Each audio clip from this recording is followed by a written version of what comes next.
I have the privilege of riding, testing and reviewing many motorcycles, and it's a real passion and hobby of mine. And remember, I'm reviewing it from an enthusiast point of view, not a journalist point of view. And I must say, over the last few years, I've been discovering there's a common thread. All the manufacturers, whether British, German, Italian or Japanese, they are spending a lot of time, R&D and money in the middleweight class segment of motorcycles. Now, 2 decades ago, you had the Yamaha R6s, the Honda CBR 600 Fireblades, but then that segment completely disappeared. Now, the last few years, more and more middleweight category bikes are coming out, and they are getting better and better. And I always say this is sort of a win-win category. You're getting a lot of motorcycle for value for money, if you want to call it, because a lot of that technology developed, time spent on the bigger 1,000-liter class bikes, super bikes, the super adventures, a lot of that tech is finding its way into the middle class segment, and they're really becoming more and more refined, more and more competitive, a highly competitive market for all manufacturers. And it's just such a cool segment that should not be overlooked, because they value for money motorcycles. You get a lot of motorcycle for your money. Now today again, I have the privilege of testing and riding this brand new 2023 Suzuki V-Strom DL800DE. An absolutely magnificent motorcycle in my opinion, a fantastic adventure bike with so much tech. But before I get ahead of myself, let's in this episode have a look at the specs of the motor and the bike, and then let me share my riding experience with you.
Suzuki originally launched the V-Strom way back in 2002, so you're talking 21 years later. And the reason it's still going is because it's been an extremely successful model for Suzuki.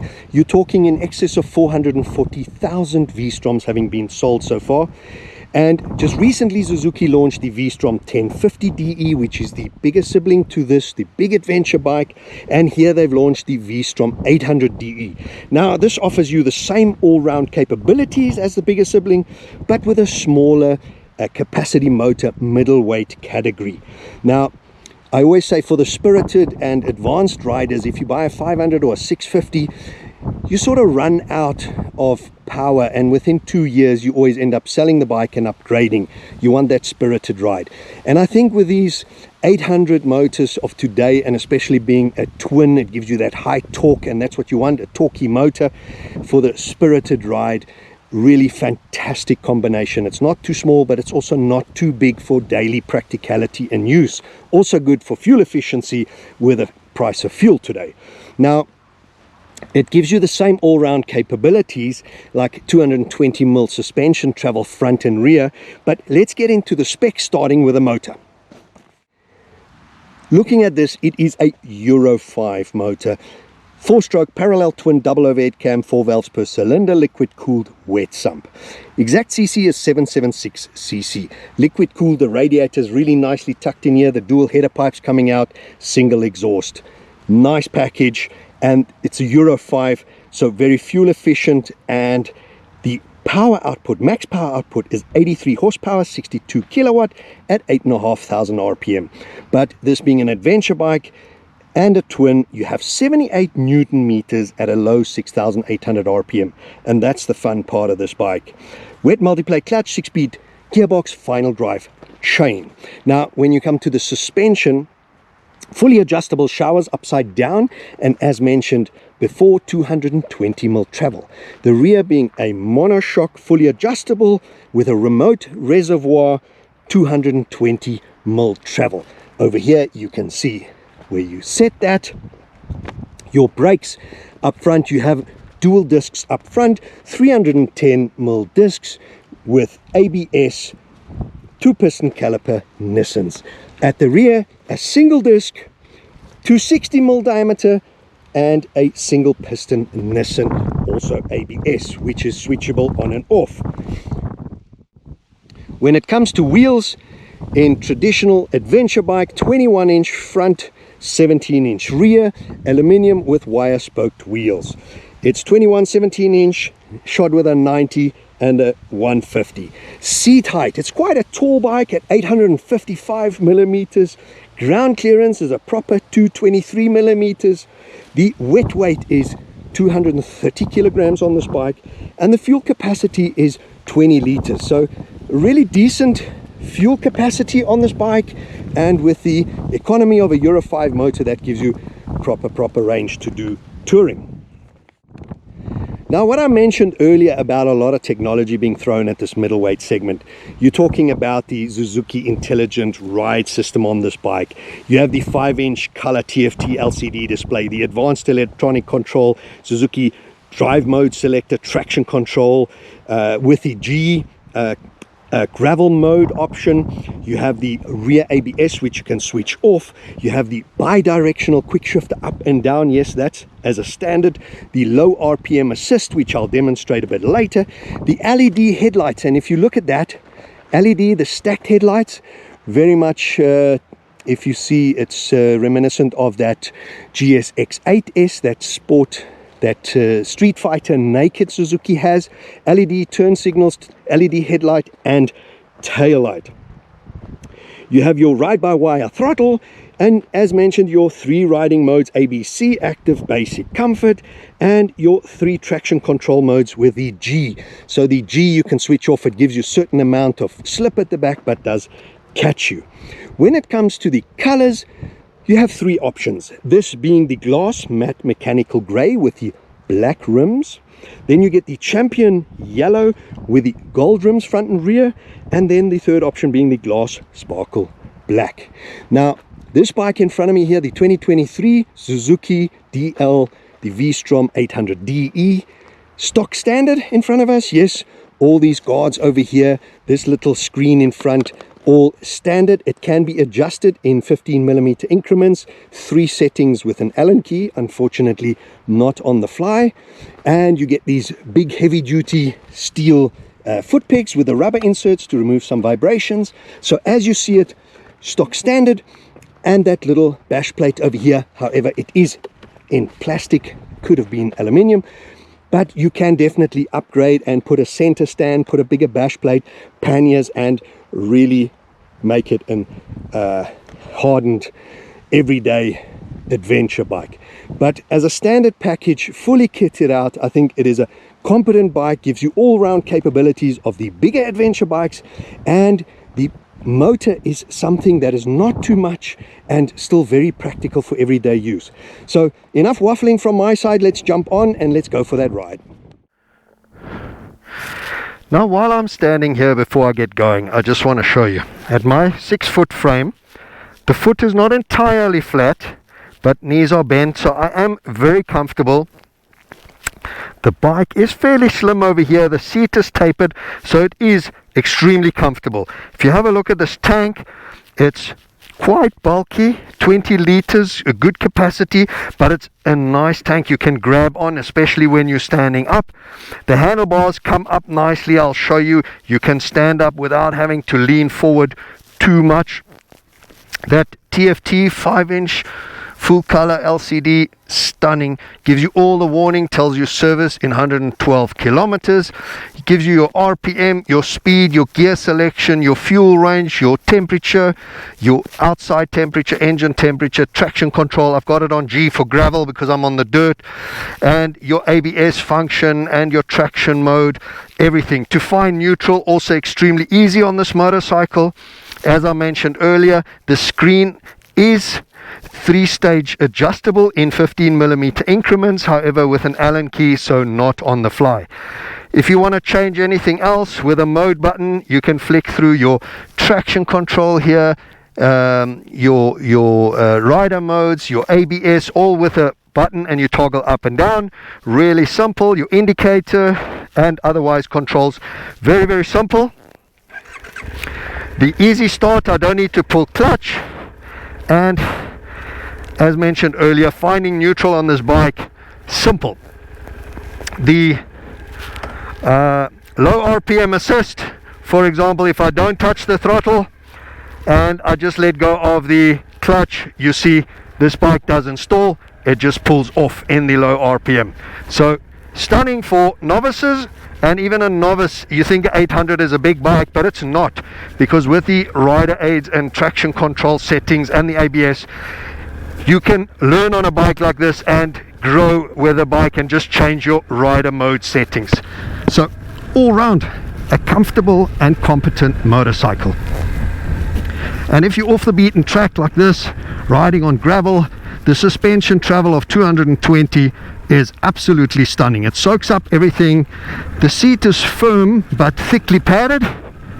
The other thing with the quickshifter, stunning. You can change second gear, really low RPMs. I'm at 2,500, third gear, fourth gear. I can switch down, third gear, without clutch. So makes it easy to ride. If I stand up like this, you can see I'm not leaning forward. The handlebars come up high enough. I can lean forward and grab that tank with my thighs. It's beefy enough over here. So all round, a fun bike, soaks up the bumps, lots of travel, and I can see I'm gonna have a lot of fun on this bike today.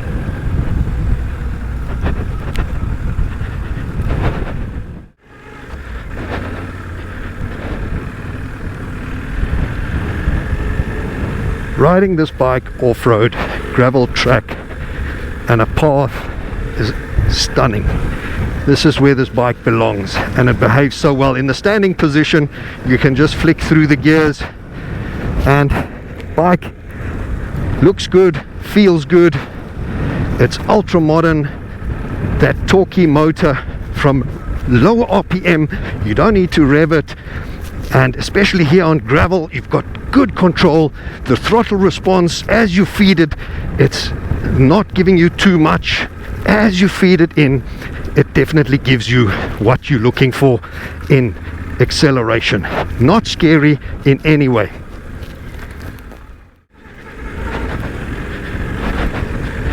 Let's throw it around here a little bit. Standing up, soaking up the bumps, but this bike is extremely competent, soaking everything up, jumping over everything, and that little bit of rear spin makes it exhilarating. If I sit down, also not too uncomfortable because the suspension is good. The seat is firm but extremely well padded. So have a look at this. Brilliant, brilliant motorcycle. Quick shifter, accelerating out of here on the dirt road. Brilliant. What we're gonna do now is just get out of this gravel mode and maybe find us some roads to commute on. Here we can see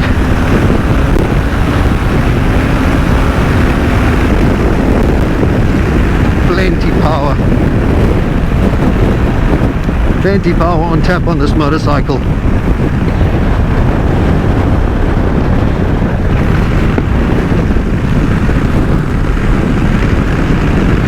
It is a torquey motor and the throttle is really progressive, so even from 2,500 RPM it doesn't splutter.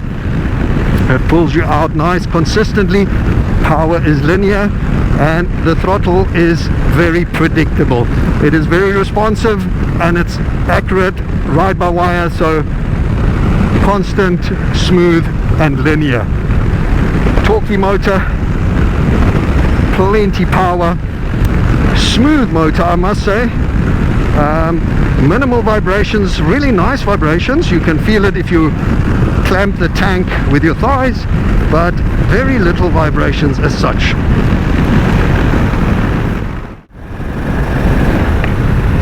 Now if we ride slowly here, you can see at 3000 RPMs without clutch, 5th gear, 4th gear.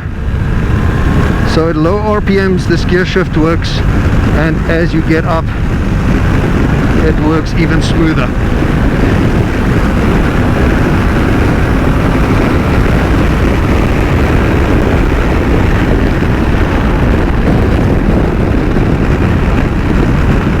Runs fantastic. What we're gonna do is get onto the highway over here. Let's get around. This truck is broken down, so we will just go in front of him.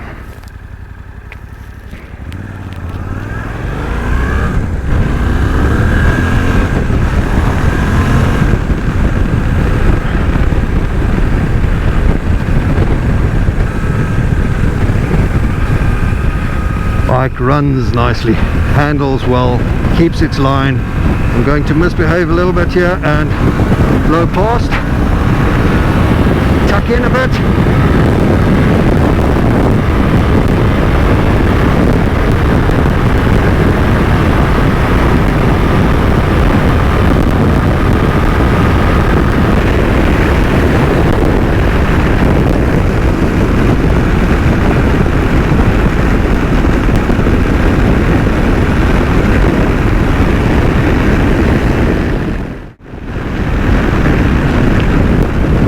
You can clearly see, running on the highway, you're not an obstruction to anybody.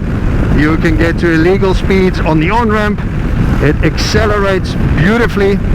Yes, I don't have panniers on, I haven't loaded up for a week's tour, but there's plenty torque to push you forward. I mean, I don't know what the top speed is, but 200 is not a problem for this motorcycle. I would, at these speeds, touring on the highway, you can hear it's fairly noisy in the helmet.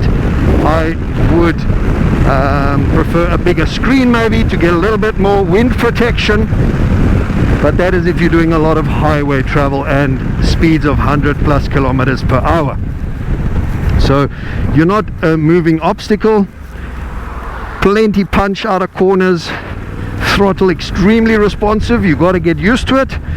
Otherwise, if you're not too used to it and you roll it on mid-turn, you could get a little bit of a fright. You got to be sensitive. It is responsive, but always the same, and that's what makes it very predictable.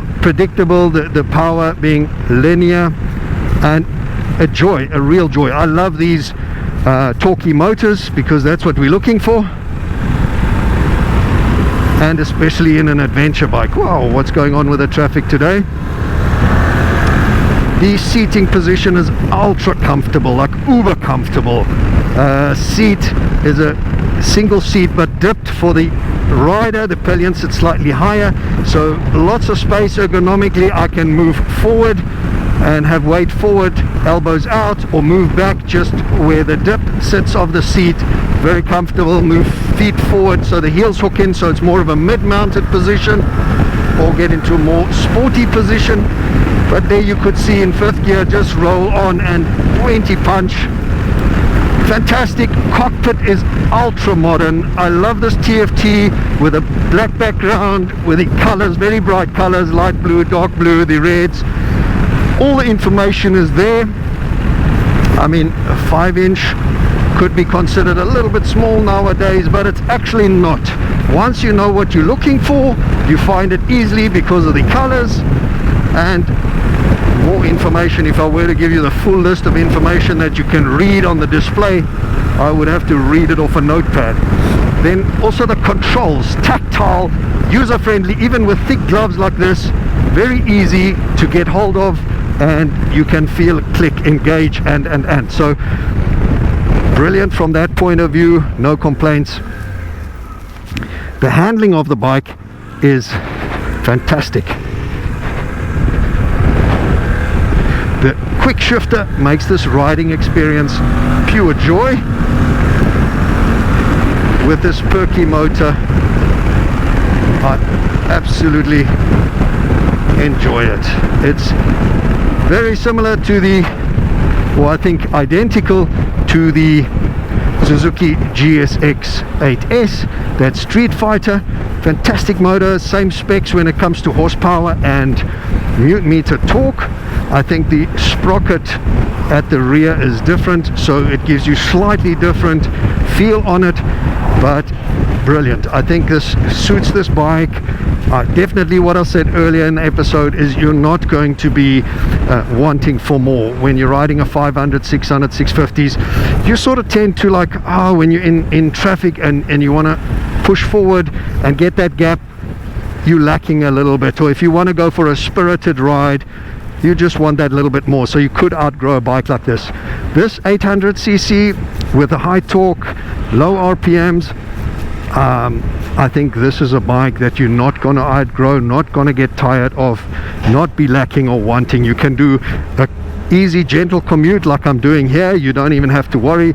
If you look 3000 RPMs, I can pull it up into 6th gear. You didn't even feel it. You have to look at your display, and numbers are big. You don't have to lean forward to see anything clear.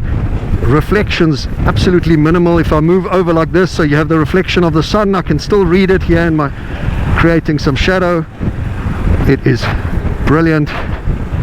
I like the controls. They actually look minimalistic and simplistic, and a tactile feel to it. Rear view mirrors, stable, high up, really out the way, and they're pretty much in line with the handlebars if you look at where they end. And handlebars are quite high, so my arms are not hanging down, they're at the height of the elbows.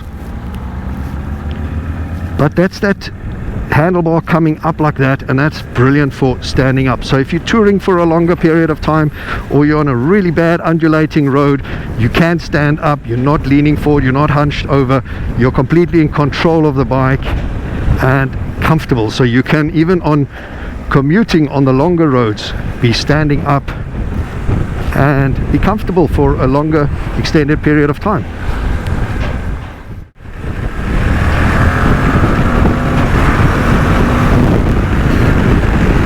As you could see, overtaking, you just roll on. It doesn't catch you out. Very predictable, power is smooth.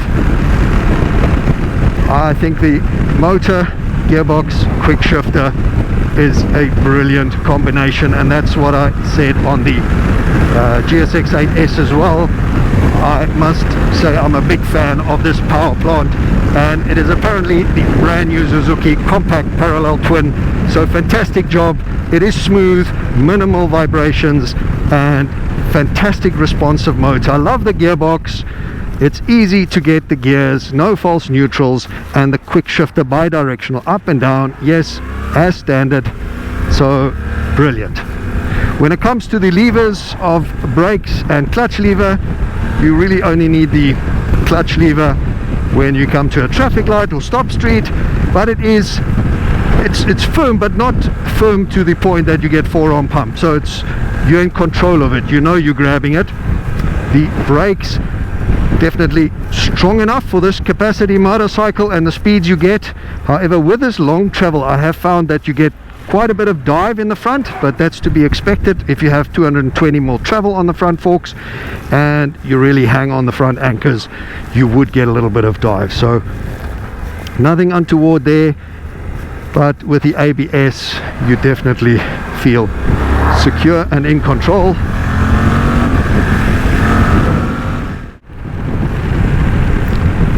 So here, just commuting on smooth roads, this bike absolutely glides. It's brilliantly comfortable, combination of suspension and seat.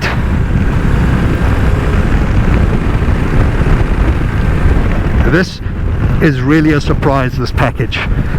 Those of you who follow my channel know that I have one of the very big adventure bikes, and I love it. I really enjoy it. However, it is now already 4 years old. My first one was the 2004 or 2003, the original Ducati Multistrada. I traded that in after 18 years to upgrade, and now I can definitely feel the top of the range adventure bike that I have. The technology has moved on because this bike is smoother and sleeker, and for something that is half the price of what I paid, it is a brilliant motorcycle, and the technology is right on the cutting edge. So I am surprised. I am wowed by this motorcycle. The build quality feels fantastic, and what I like about this bike, my adventure bike is a really big machine, and it becomes a little bit impractical when it comes to day-to-day operation, commuting, work and back, lane splitting. It does get very big, it does get heavy, and at times is a little bit too tall, even at my 6-foot frame. So I have noticed at times not the perfect all-rounder, a little bit impractical. However, when I go touring, I can take the kitchen sink with and all of that. One thing I love on adventure bikes, I must say, is a shaft drive. However, in this category, chain drive is absolutely perfect. I think all the competition is chain drive, maybe except for the Moto Guzzi V85. So chain drive is the norm in this category. So as an adventure bike, brilliant, and technology, build quality, absolutely fantastic. But if you look, weaving around, spirited ride, rolling on, power delivery, on demand, it's all there, and it's just, it never runs out. It feels like it's got more and more and more. It's plenty to get you into jail, so get tickets, not a problem. You still have to behave just to get a ticket. Lane splitting, the handlebars are fairly wide. However, it's a tall bike, so you're in control of it. It handles well, it's well balanced, even at slow speeds. I'm talking 6 kilometers an hour, one-handed. I am really comfortable on this bike. Haven't had it for any length of time, only today. And if I stand tiptoed, I'm in control. The bike is not too heavy for an adventure bike, and it hops off the line. There we go. I must say, I don't know where to fault this bike. It's a complete package. Very, very practical bike, even as a commuter. Maybe the only place I could fault it on is I would like a slightly taller screen. I know some people who do off-roading say that when you get mud thrown at you, you want a shorter screen to look over it. However, if you have a screen that is adjustable on the fly, that would be a nice convenience. I don't think would be too much more cost thrown at it. Other than that, this is a complete package. The technology is more than enough for us mere mortals. It's actually too much nearly to set up. You're talking about a bike that has all the off-road capabilities, whether I was on dirt road, really bad undulating road, or went on a little path through the veld. It handled, I can stand up, I can ride seated, it soaks up the bumps. Commuting like this, brilliant. If you want to go do a couple of twisties, canyon carving, definitely you can. Have a look at this. We're going to select neutral. Fantastic, easy, no complaints. All round again, if I stand here, have a look, feet on the ground. At a stretch, I could be flat-footed, straight legs, but it is a tall bike. I haven't checked if you can lower the seat, but for me, this is, you're sitting on top of the world, and off the line, roll on. It's not what this bike's made for, but as you can see, you're not going to be left wanting more. And I don't know where this bike is more fun. This sporty ride in an adventure bike, commuting with a wide handlebars, sitting upright, sitting on top of the world. You can see far ahead in traffic, or else off-road. It's huge amounts of fun, this motorcycle. Having a look at this stop, a lot of dive in front, but ABS does help you out. If you don't have the money to put multiple bikes into your garage, for example a commuter, and then you want a bike for spirited rides like a street fighter, or you want a touring bike or a bike for a little bit of gravel, off the beaten track riding, this is the bike that can do it all for you. This is an absolutely brilliant solution for you. One bike that Monday morning you take it to work, Friday you pack the panniers and take the missus and go on a tour, and if you want to with the boys go a little bit off-road and through the bush, this is the bike that can do it all for you. It's a fun motor. I can guarantee you this is not a motor that you're going to grow tired of. The tech at the bike is ample to keep you busy playing. The quick shifter and gearbox make this a complete enjoyable package, something I have to recommend. So I would say before you go buy an adventure bike, you have to test ride one of these.